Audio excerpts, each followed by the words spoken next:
Welcome to the Be About Being Better podcast, where we help people make evidence-based, sustainable, small changes for their health that compound into huge shifts towards a better, more vibrant life. I'm your host, Abby Stacey, a health and life coach, future registered dietitian, a master's graduate from Columbia University, and a certified intuitive eating counselor. And I believe that we can't make lasting or meaningful change single-handedly. So I'm so happy that you're here so that together you can see that a diet-free, sustainable lifestyle is possible, and you can leverage that to live a better life. And remember my disclaimer, this podcast is meant to give you general information and is not meant to substitute or replace medical advice, a diagnosis, or service treatment.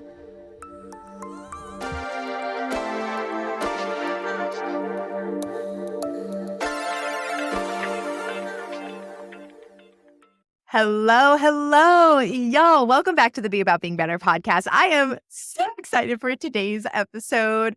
Oh, the guest we have coming on, Sydney Navid, my girl, is going to blow you all away. You're going to want to take notes for this episode. I know every podcaster says that, but for this, she runs through, here's exactly what you need in your kitchen.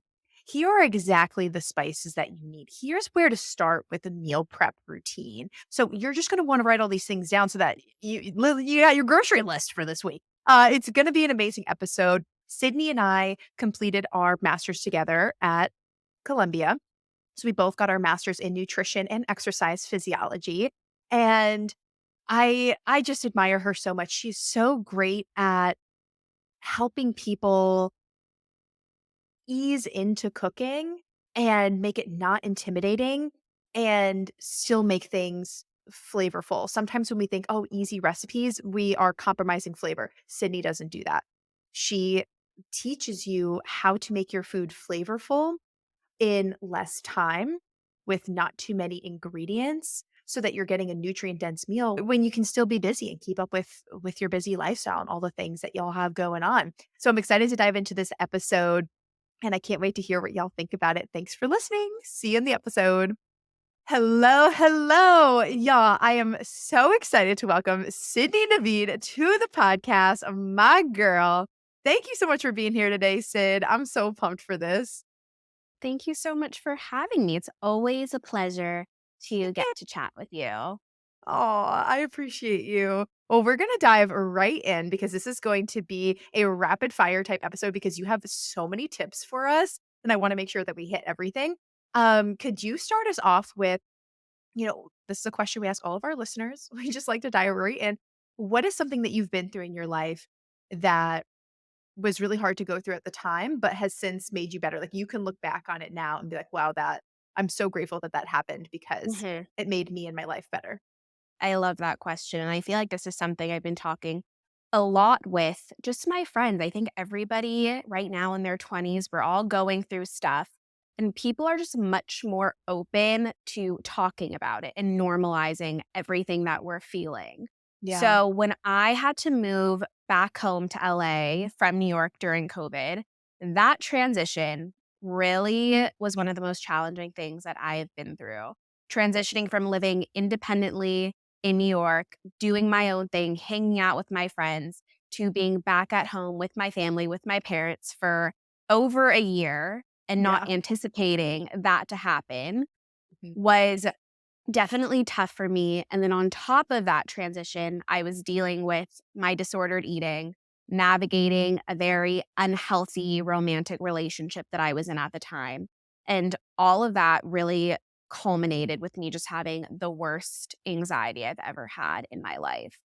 Wow. And the most chronic anxiety where it just feels like it's consuming every part of your life. And it's the only thing that you can think about from the moment you wake up in the morning until the time where your body allows you to go to sleep and sort of be free from all of the racing thoughts that are going through your mind.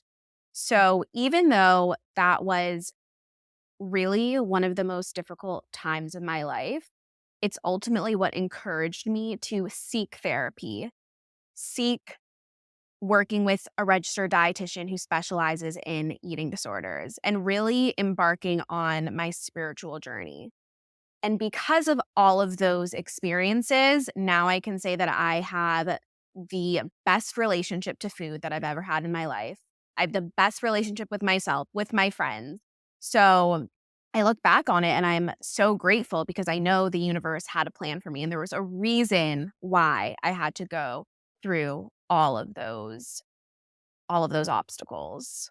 Wow, that just gave me chills. And just knowing you as a friend throughout that time and to see where you were then and where you are now, it is like night and day. I am so proud of your growth, and I really appreciate you sharing that because I know that there's a lot of Thank people you. listening right now that are in that stage where they have anxiety. Maybe they are living back home still. Mhm, They don't have a mhm. lot of control over their life. Maybe they are in that toxic relationship, and your story really gives people a lot of hope. Yeah. I think my biggest piece of advice is just take it day by day and know that it's only going to get easier. It's only going to go up from here. And it's Mm. going to make you a better person. You're going to grow so much. You're going to learn so much. And yeah, you just have to remember that there's always light at the end of the tunnel. Yes, 100%. And I like taking it day by day. It just makes it smaller because when we start to zoom Yeah. out, then we start Yeah. catastrophizing our life. Yes, for sure. We all know that feeling. Yes, and I'm not surprised that you were also having a lot of gut health issues at this time. If you were feeling a Mhm. lot of fight or flight and stress, one thing that Sid Mhm. and I have in common, listeners, is that we both have been diagnosed with SIBO. The struggle is so real. We have been on that low FODMAP journey. Not Yes. fun. No. Not fun. Oh, have things resolved as far as gut Yeah. health stuff goes? I Wow. mean, luckily my SIBO has been cured and I haven't relapsed, which is amazing. And overall, yeah, I mean, here and there I had some flare ups, but other than that, consistently, I'm pretty good, which I'm very grateful for. And I do think that knowing how to manage your stress, figuring out the tools, the lifestyle changes, the habits that are going to help minimize your stress and anxiety, it's all related and it all goes back to your gut health. So those two are so, so connected to each other. And if you can learn how to best manage your stress and anxiety, it's going to do wonders for your digestive health. 100%. I completely agree. And that's exactly what I saw help me the most was managing my stress. Like, yes, it matters what food you're putting in your system, but you could be eating the most low FODMAP, sugar-free, dairy-free, all the things free food. And if you're still Yeah. stressed to the gills, you're not going to Yeah. digest that as well. You don't Yeah. have a Hmm. like safe vessel for the food to be digested and processed Hmm. in. Hmm. So I love that you're echoing this too, so that y'all listeners don't just have to hear it from me. Take it from somebody else too. I l- I love it. Well, one of the habits that I admire so much about you, yeah, your cooking skills, your meal prep ability, and your ability to, in such an easy way, open people's eyes to different ingredients, different recipes, different combinations of food in really a non intimidating way that can add a lot of flavor. Like, we can still have a nutrient dense meal that doesn't take a lot of time to prepare, that is seasoned very well, that isn't just chicken and white rice. That's my goal. That's the reason why I created my website, my Instagram, and my TikTok, and my newest subscription, Cooking with Ease. It's because I really want to share with my community approachable, nutrient dense, delicious, satisfying meals that don't take too long to prepare. And I really want to give them the tools to become just a more confident cook in the kitchen. Mhm, mhm, and I really need this too, so I kind of brought Sydney on a little selfishly because I need these foundational cooking skills as well, and I know that this will be really helpful for y'all. So, let's start off with that. What as far as cooking skills go, what are the foundational things that we need to know? What can make starting to get acquainted with the kitchen, what can we do to make that process easier? Definitely.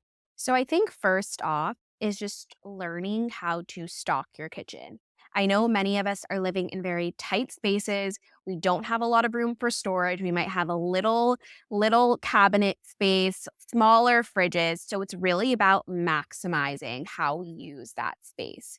And I think just coming up with, like the foundational ingredients that you are going to be using day to day, your oils, your produce, your dry goods. Like, do you have your rice, your quinoa? Do you have lentils? Do you have canned garbanzo beans? Just like having things that are in your pantry and in your fridge and freezer.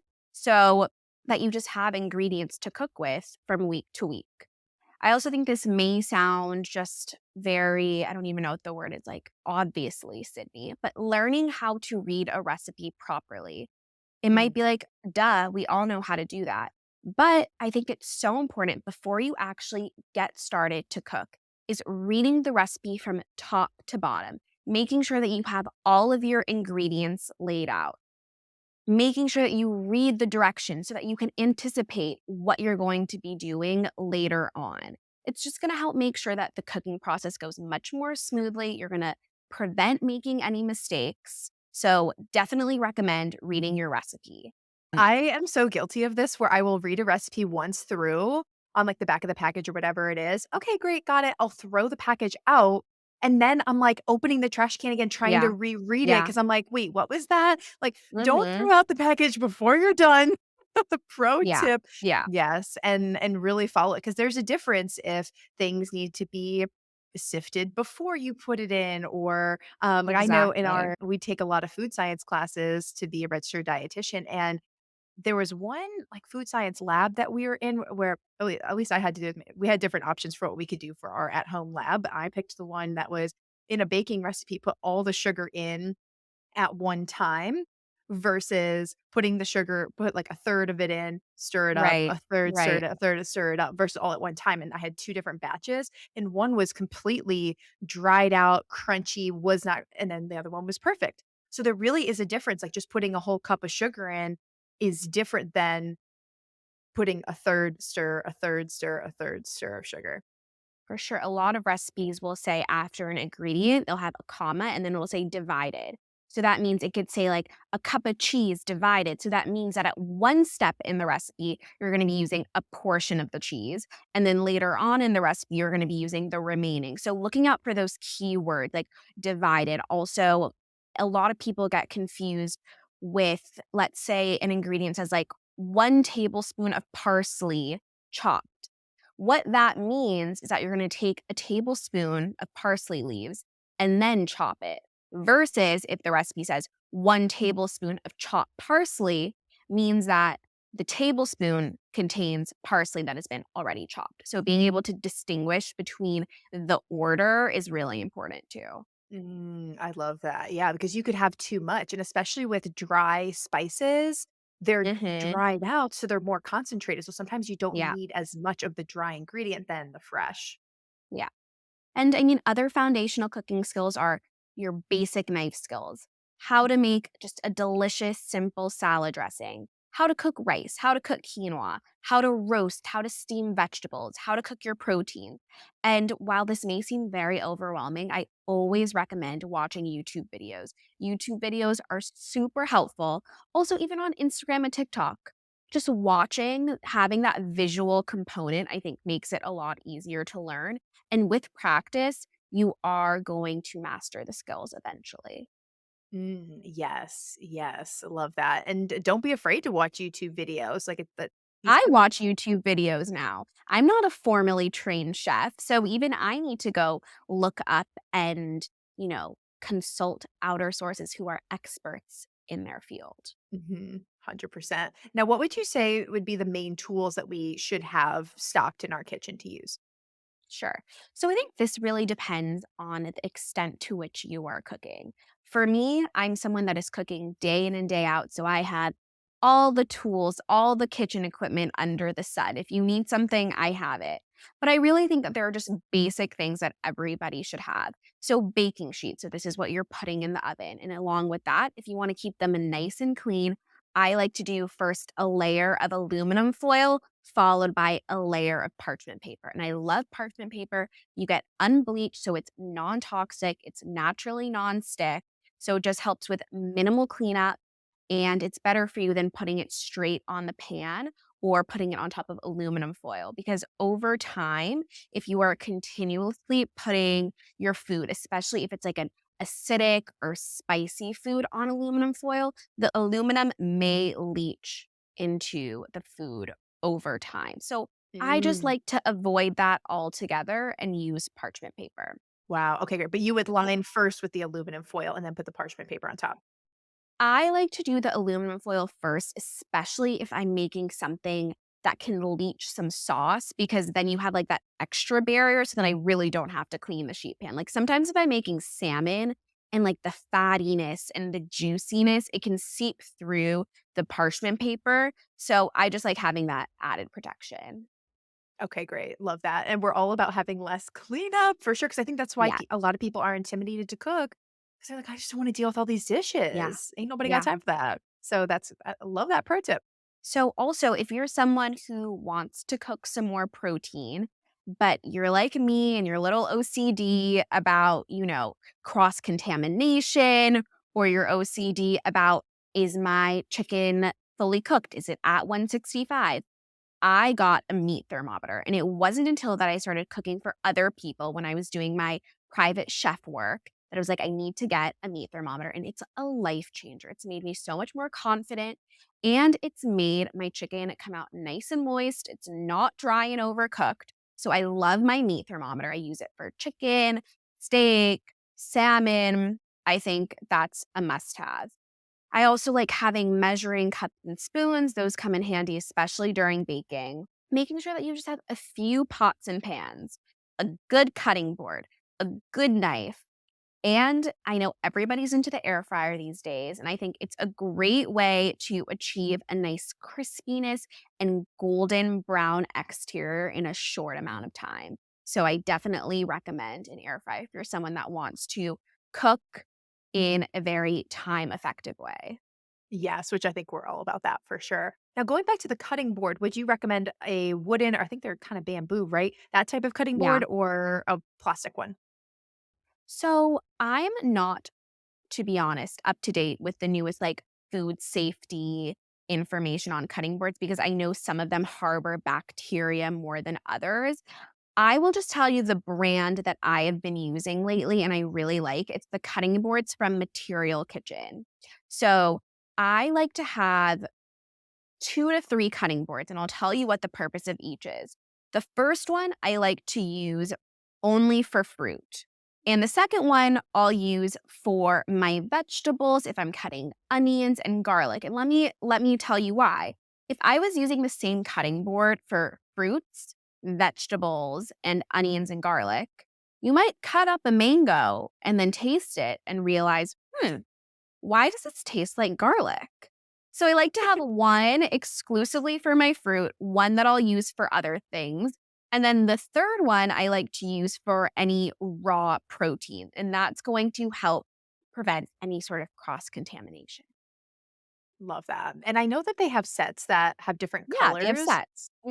Yeah, so that Exactly. can be really helpful. We're like, okay, the red is always for my raw meat. I know that's kind of the red zone. Want to make sure that I'm, hmm um, and if you are like rinsing your chicken or, washing your cutting board, make sure to also wash your whole sink too. I don't know if people are Yes. already doing this, but you definitely want to make sure that you're not having any cross contamination. So you actually don't need to rinse chicken. That is actually a big food safety hazard. So you don't need to rinse your chicken. You can just pat it dry with a paper towel. Some people rinse their fish. So sometimes I will rinse my salmon if it looks a little bit slimy, but honestly, maybe not even necessary. But definitely don't rinse your chicken. Don't wash it in the sink.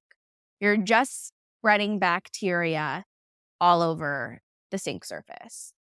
Wow. Okay. Good to know. Good to know. Learning new things every day. Okay. Yes. Great. Now, as far as what to stock our cabinets with, what spices or condiments would you recommend? What's in your rotation? Or what would you recommend for a Sure. beginner? Definitely. So, if we're someone that's all about the quick and easy meals, I love to do a vegetable fried rice or a vegetable fried quinoa with whatever veggies, fresh or frozen, that I have on hand, along with whatever protein I have, whether that's an egg, tofu, tempeh, beans, shrimp, chicken, fish. And I call it my like holy trinity of spices to make a fried rice. So that's soy sauce, coconut aminos, and toasted sesame oil. And then I also like throwing in either some lime or unseasoned rice vinegar. So I always have those.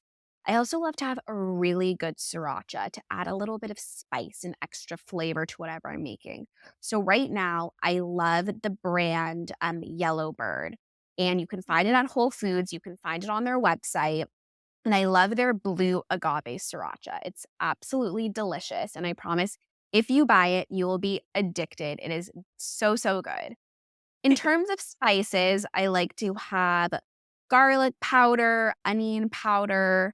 I'll use turmeric and cumin and curry powder when I'm making a really delicious vegetable red lentil curry.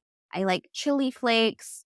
Really, you just have to find what's good for you, and you don't have to buy everything at once. Start with just a couple, experiment with those. And once you feel like, okay, I'm ready to experiment with something new, then you can bring on a couple of more. I also think it's super important to have a fine grain sea salt. So I like to use Himalayan pink salt, and the brand I use is the real salt. So I have that. And then I also have kosher salt, and I'll use kosher salt when I'm making a broth or if I'm seasoning my pasta water. And then just some good black pepper. That's what I have. That's so great. I love that.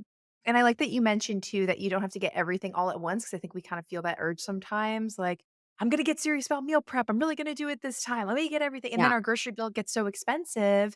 And then we're not motivated to keep going because you're like, I just can't sustain this every single week. So try and get things, 1 week at a time. And also recognize too that when you get these spices, if they are more of an expense, more of an investment, it's not something that you have to get every single week. It's gonna last you a long time. Right, right.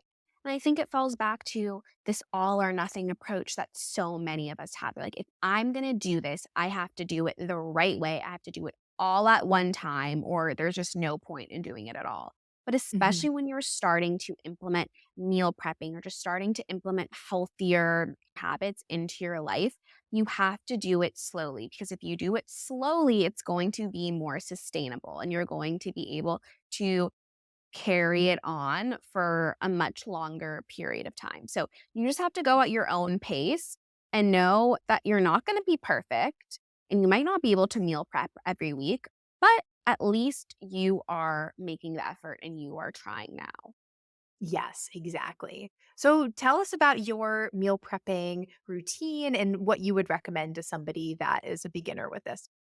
Sure. So I always like to remind people that there's no one size fits all approach for meal prepping. And meal prep can really mean different things to different people. And you have to figure out what works best for you, what works best for your schedule, and what works best for your lifestyle. So for me, I am in my dietetic internship like Abby, but I started a little bit later. So I'll get home between 5 and 6 p.m. So what works for me is to either batch cook during the weekend when I have a little bit of time, or I'll come home and I'll just whip up something very quick. So let me cover what batch cooking means. So let's say on a Sunday, I had like 1 or 2 hours to take some time to cook. So I'm going to maybe make a batch of rice, a batch of quinoa. I will make 1 or 2 salad dressings. Maybe I'll make a tahini sauce. I'll have my veggies all prepped, whether that means I'm getting pre washed, pre cut vegetables, or I'm doing some washing of things just so I have it ready within reach in the fridge.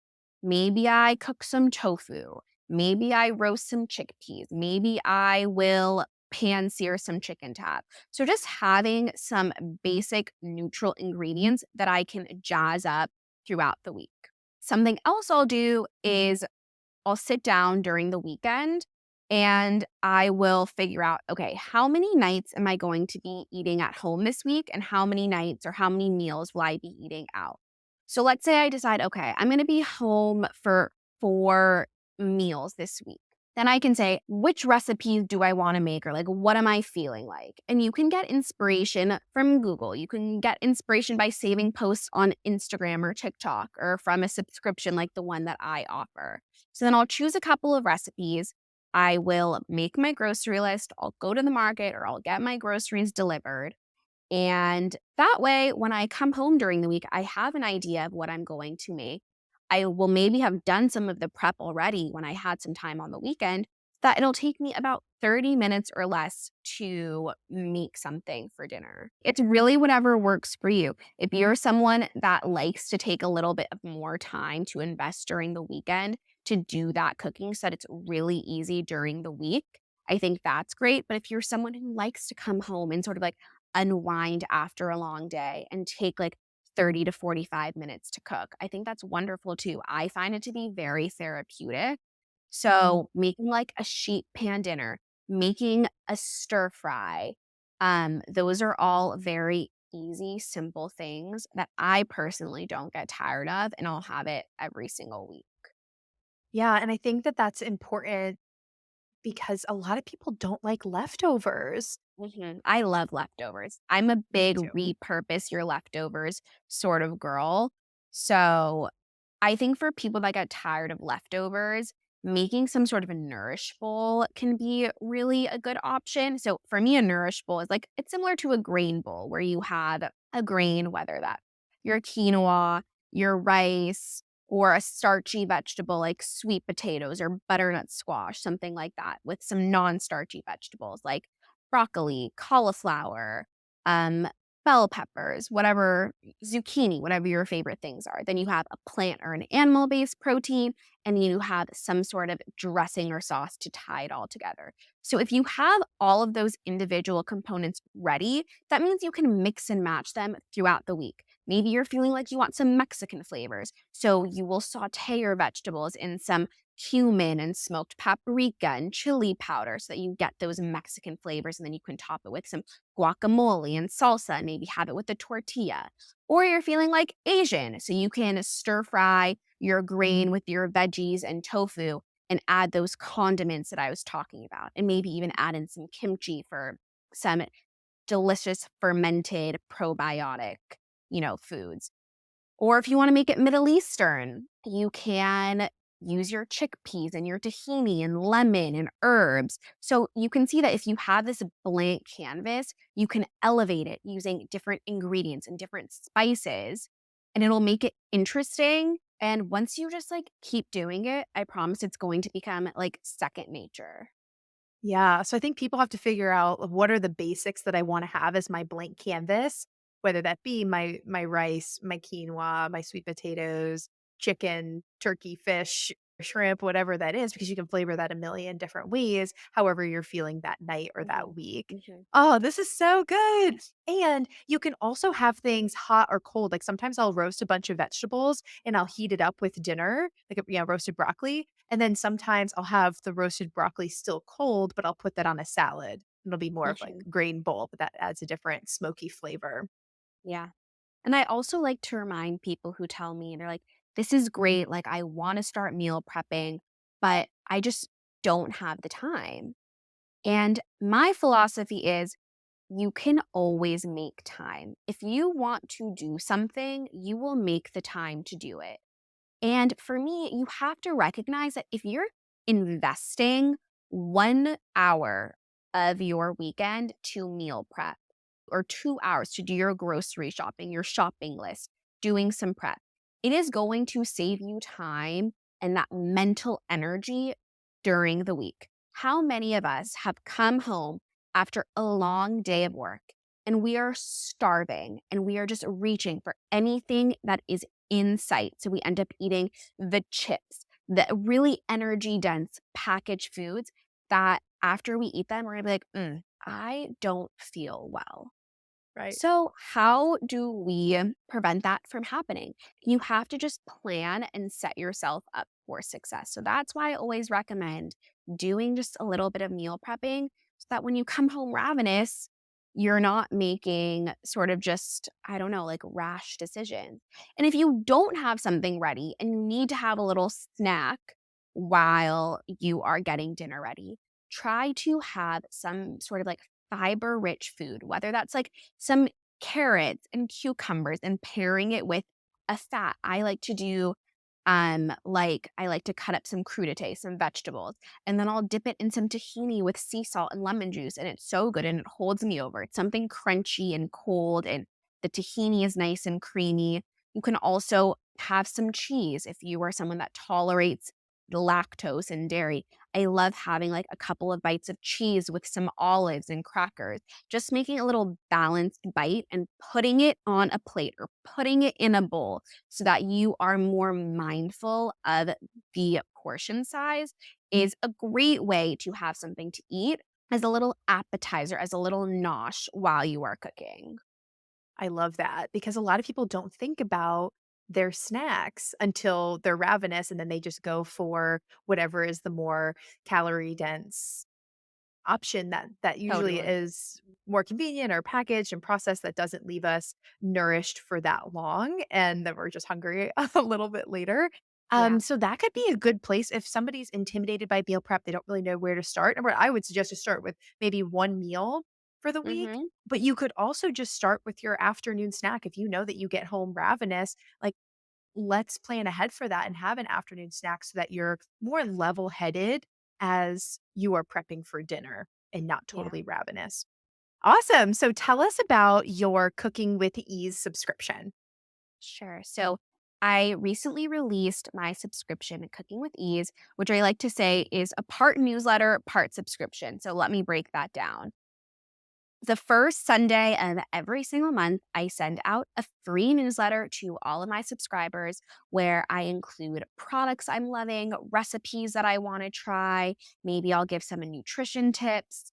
And for people that do a paid subscription, which I offer either monthly or annually, you will get a brand new paid subscriber exclusive recipe sent to your inbox every single week. So that means you're getting 4 or more recipes a month and they are all delicious. I like to make them ready in under 30 minutes. They are satisfying. And you're not only getting the recipe, you get a lot more. You're going to get meal prep tips, you're going to get nutrition knowledge. I'm going to give you suggestions for how to repurpose and meal prep Mm. that dish. And I also give you ideas for breakfast, lunch, and snack for the week. So, Mm. whether you are someone who is just dipping their toes into cooking, or you are someone that is a seasoned home cook, but you're just stuck in your dinner time routine and you want some weekly recipe inspiration, Cooking with Ease is for you. And I'm here to really build a community that is empowered to get in the kitchen, who is excited to cook, and who really want to just like bring back more pleasure into the kitchen. Mm, so good. Because I think people are really stressed out and intimidated by it. So I love that you're really breaking it down for people and helping others to enjoy the experience of cooking and to not be so afraid of it.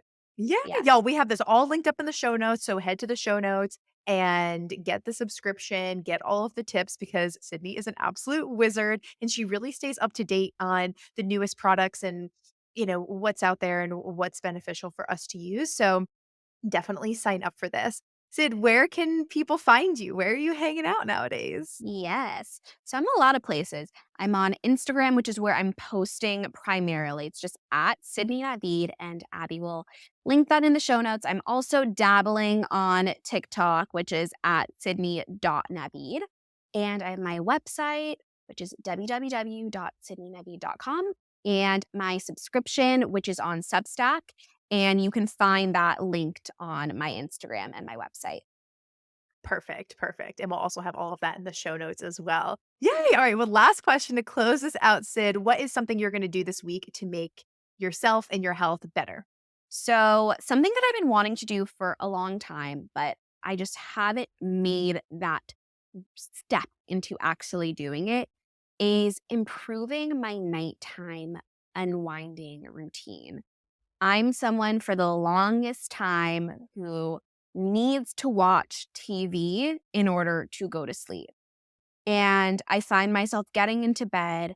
I'm not even present when I'm watching TV because I'm also on my phone. I'm responding to texts. I'm looking on Instagram. I'm browsing TikTok. So I really want to make a conscious effort to put my phone away earlier in the evening. I'm shooting for 8 or 9 p.m., putting it on do not disturb. And I think I'm going to make a goal for myself to maybe read a book or just adopt a different activity before going to sleep. So maybe I'll start it once a week because I think that is going to be more realistic than me saying, oh, every single night this week, I'm going to read a book before bed because I know I'm not going to be able to do that. So it's all about, like we've been talking about this entire episode, is starting small and slow. Yes. Oh, I love this so much. I feel like you need our main character morning routine episode and also our how to stop snoozing episode. So I'm going to link Love. those two up in the show notes because if you're snoozing in the morning, if it's hard for you to get up, it's not a morning routine problem. It's an evening routine problem because people are Mhm. normally eating or drinking too close to bed. They're plugged into electronics as they're trying to fall asleep, or they're working too close to bed and they're not allowing themselves to wind down. So I'll send you those episodes and we'll link those up in the show notes too, in case anybody else is struggling with their evening routine as well. Yeah, well, Sid, thank you so much for all of your knowledge, all of your tips, and for your resource cooking with ease. I'm really excited for people to dive into that as well. Me too. Love you too. Thank you. Bye.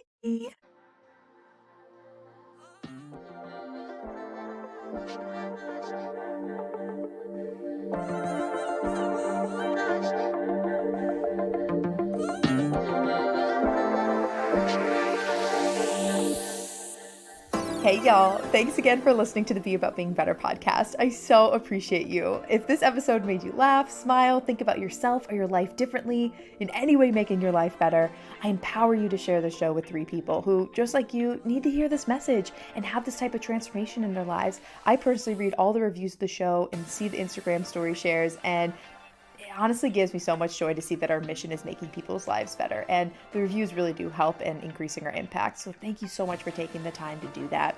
If you need personalized support with anything discussed in today's episode or need help creating a sustainable, diet-free lifestyle, take my quiz. It's linked below in the show notes, and that quiz will help you see which one of our coaching programs is right for you. Thank you so much again for listening, and here's to being about being better.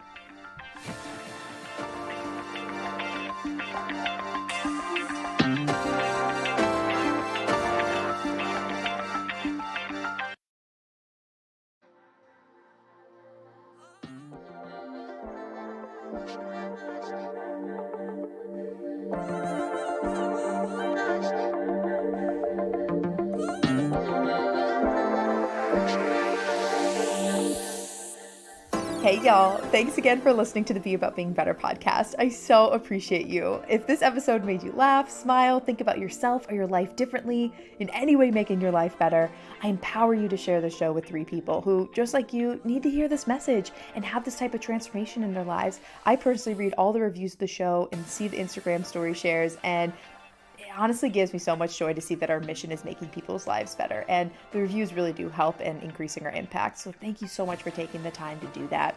If you need personalized support with anything discussed in today's episode or need help creating a sustainable, diet-free lifestyle, take my quiz. It's linked below in the show notes, and that quiz will help you see which one of our coaching programs is right for you.